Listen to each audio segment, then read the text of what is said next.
नमस्कार मित्रांनो, लवकरच सप्टेंबर महिन्यापर्यंत 75 जागाची मेगा भरती होणार आहे। तर या व्हिडिओमध्ये आपण जाणून घेणार आहोत की नेमका कोणत्या विभागामध्ये किती जागा भरल्या जाणार आहेत आणि नेमका जाहिराती येण्यास कधीपासून प्रारंभ होणार आहे आणि त्यामध्ये स्थानिक स्वराज्य संस्थांच्या ज्या काही निवडणुका आहेत तर या निवडणुकामुळे जाहिरात जर समोर लांबली तर त्या विद्यार्थ्यांना वयामध्ये वाढ मिळणार का, या बाबतीमध्ये संपूर्ण माहिती या व्हिडिओमध्ये आपण बघणार आहे। त्यामुळे हा व्हिडिओ शेवटपर्यंत नक्की बघा।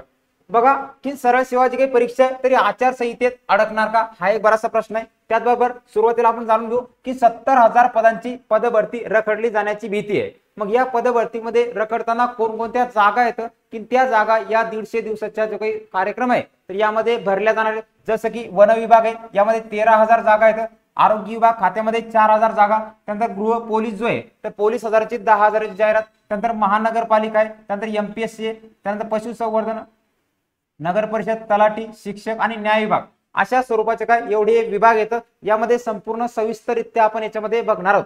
बघा हा झाला मुद्दा। त्यानंतर कमाल वयोमर्यादा वाढ ही 8 नको, म्हणजे काय 23 जो काही 23 पासून 33 पर्यंत जो कमाल आहे की ज्या कोरोना कालावधीमध्ये काही विद्यार्थ्यांना शिथिलता वयामध्ये मिळाली आणि या निवडणुकीमुळे वय वाढत चाललं तर त्यांना इथं वयामध्ये शिथिलता मिळणार का, तर हा एक बऱ्याच जणांची मागणी आहे। त्यामुळे ही सुद्धा विद्यार्थ्यांची एक अट आहे, तर ही अट सुद्धा काय लवकरच रद्द होऊ शकते अशी सुद्धा काय विद्यार्थ्यांची एक मागणी आहे। बघा की ऑगस्ट मध्ये आचारसंहिता, लक्षात घ्या आचारसंहिता कधी लागत तर नुकतंच सरळ आहे की आचारसंहिता ही ऑगस्ट मध्ये लागणार आहे। कुठलीही जाहिरात जी आहे तरी आचारसंहितेमध्ये जाहिरात निघत नाही, परंतु ज्या काही तत्पूर्वी म्हणजे ऑगस्ट पूर्वी जाहिराती दाट येण्याची शक्यता आहे। लक्षात घ्या काय ऑगस्टच्या पूर्वी जाहिराती येण्याची दाट शक्यता आहे। आपण नुकतंच बघितलं जी काही नगर परिषद जी भरती आहे तर नगर परिषदच्या जाहिराती ज्या आहेत ती काय 15 जुलैला जाहिरात प्रसिद्ध होईल। लक्षात घ्या 15 जुलैला काय नगर परिषदेची जाहिरात प्रसिद्ध होईल आणि संपूर्ण कार्यक्रम शासनाने सांगितलाय की हा सप्टेंबर पर्यंत तुम्हाला काय पूर्ण करायचं, सप्टेंबर पर्यंत जाहिराती भरायच्या। त्यामुळं जुलै महिना लक्षात घ्या ऑगस्ट महिन्यापर्यंत संपूर्ण जाहिराती येण्यास काय दाट शक्यता आहे। त्याचबरोबर बघा की या संपूर्ण जे पद आहेत तर या पदासाठी आपल्या सर्व बॅचेस सुरू आहेत।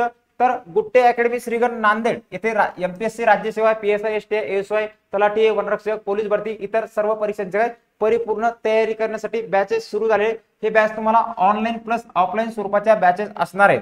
बघा नवीन बॅच 5 जून पासून सुरू झाले, त्यानंतर 19 जून, 3 जुलै आणि 17 जुलै पासून काय नवीन बॅचेसला सुरुवात होईल। बॅचेस अधिक माहितीसाठी तुम्ही संपर्क करू शकता 94 23 52 32 71 यावर संपर्क करून तुम्ही अधिक माहिती विचारू शकता। बघा की नेमके कोणते विभाग येतं आणि कोणत्या विभागाच्या जागा आहेत। बघा वन विभाग 13,000 जागाची पदभरती आहे, हे सुद्धा माहिती आपल्याला। आरोग्य विभाग 4,000 जागा असतील।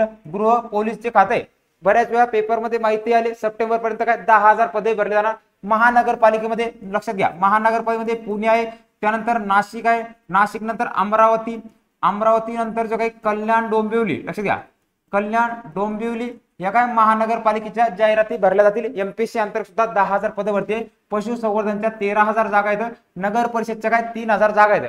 ह्या जागा नगर परिषद जाहिरात तुम्हाला 15 जुलै, लक्षात घ्या कधी 15 जुलैला ही जाहिरात प्रसिद्ध होईल। त्यानंतर तलाठीच्या सुद्धा काय या 2,500 जागा आहेत आणि शिक्षक भरती 10,000 आणि न्याय विभागाच्या 3,000 असे लक्षात घ्या 3,000 जागा।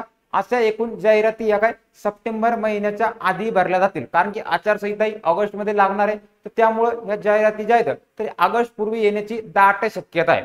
तर मित्रांनो आतापासूनच अभ्यासाला तयार राहा, नियमितपणे काळजी घ्या, नियमितपणे अभ्यास करा।